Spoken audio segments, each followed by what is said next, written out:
Chapitre 2. Qu'est-ce qu'implique le changement? L'adhésion, la transformation et l'évolution. Alors pourquoi seuls 41% des processus de changement réussissent-ils?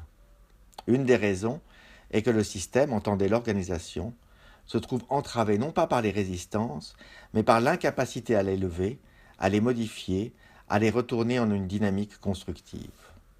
C'est justement là l'objectif de la conduite de changement, car si la gestion du changement a pour but d'expliciter les résistances, de les expliciter, la conduite du changement a comme objectif de les transformer petit à petit en une dynamique positive soutenant le changement. Elle vise donc à accompagner le changement de niveau homéostatique et d'enclencher de manière créative les mécanismes d'optimisation. Un des éléments le plus perturbateurs du changement est l'incertitude. En effet, le moment de crise se définit par une certaine incapacité qui peut être à la fois technique et comportementale de faire face à la nouvelle situation. Une autre manière de dire la même chose, une crise nous dévoile l'illusion rassurante de notre maîtrise absolue. Il y a un saut dans l'inconnu, et là, il faut un acte de confiance, confiance d'abord en soi, on a les moyens de traverser cette période, de confiance dans les autres, si je n'ai pas les réponses, alors on les trouvera collectivement, de confiance dans l'intelligence collective et dans le phénomène d'émergence. Ce n'est pas parce que nous ne savons pas aujourd'hui ce qui est nécessaire pour s'adapter à cette nouvelle situation qu'une solution n'existe pas. Elle existe, elle fait partie même de notre capacité à vivre et à survivre, elle est câblée dans notre système homéostatique. L'hypothèse, vérifiée dans de nombreuses situations de changement, c'est qu'il doit être participatif. Il faut que les initiateurs du changement créent l'adhésion des autres membres de l'organisation, et cette adhésion sera le fruit d'une appropriation personnelle et collective des raisons, des outils, des valeurs qui sous-tendent le changement.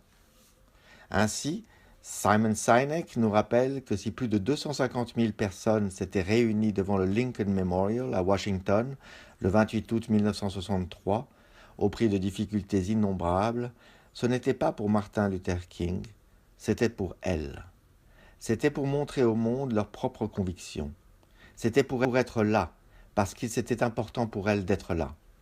Cette adhésion sera d'autant plus forte qu'elle se fera en partageant la raison d'être de nos actions, raison d'être qui, dans le cas de cet événement, était identique pour les quelques 250 000 personnes qui ont assisté à son discours. Ensuite, tout changement implique une transformation, que ce soit au niveau individuel ou collectif. Comme le montre Robert Keegan, auteur déjà cité, on agit selon des croyances profondes, souvent inconscientes, qui masquent souvent nos décisions et déterminent nos comportements.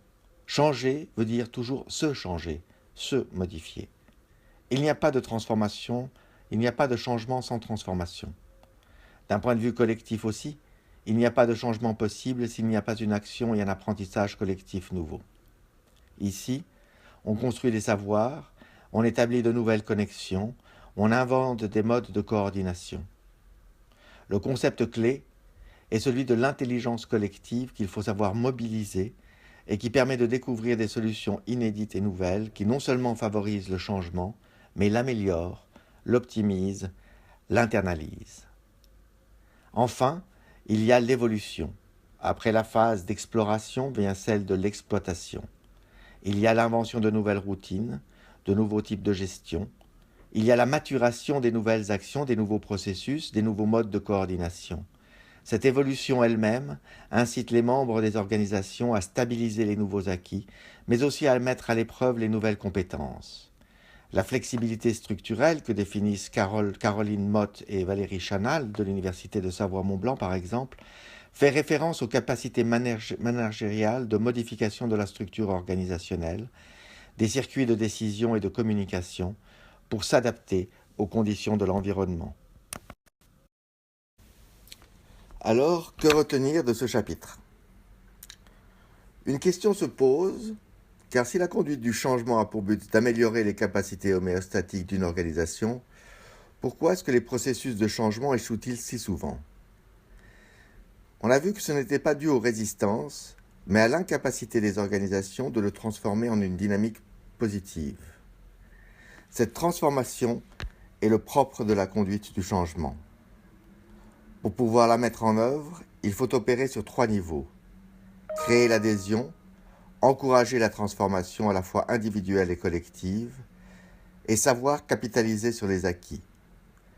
L'adhésion vise la compréhension de la raison d'être du changement, la transformation, l'extension des savoirs et des modes de coordination.